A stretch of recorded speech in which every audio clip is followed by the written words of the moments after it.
የአላህ መልእክተኛ ሰለላሁ ዐለይሂ ወሰለም ግን ዱንያ በአላህ ገርነት ውስጥ ያለች መሆኗን ስለሚያውቁ ከአላህ ጸጋ የሚቋረጥ ነገር የለም።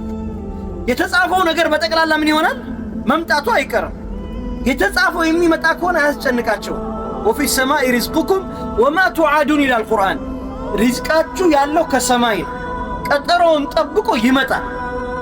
ሰው እኮ ቀጠሮ ነው የሚያበላሸው። ታውቃላችሁ፣ ቀጠሮ ነው የሚያበላሸው። አጭበርብሮ ለምሳሌ ሰው ገንዘብ ቢያገኝና ሀብታም ቢሆን መጀመሪያውንም ያገኘው ገንዘብ እና ሀብቱ የተጻፈ ነበር፣ የተጻፈ ነው፣ እንደሚመጣ እርግጠኛ ነው። እሱን ያበላሸው መንገዱ። በሐላል ቢሰራ ኖሮ ይመጣ ነበር። ለምን? ሪዝቅ ከማን ነው? ከአላህ ነው። ወፊ ሰማኢ ሪዝቁኩም ወማ ቱዓዱን አለ። ቀጠሮውን ጠብቆ ይመጣል። አንተ ዛሬ እየነዳኸው ያለው መኪና ካለ፣ እየኖርክበት ያለው ቤት ካለ፣ እየለበስከው ያለ ልብስ ካለ፣ እየበላኸው ያለ ምግብ ካለ መጀመሪያውንም ይሄ ነገር ምን ሆኗል? ተጽፏል። አላህ ከአንተ የሚፈልገው ምንድነው? ይሄንን ነገር በመልካም ታመጣዋለህ ወይስ አታመጣውም ብቻ ነው።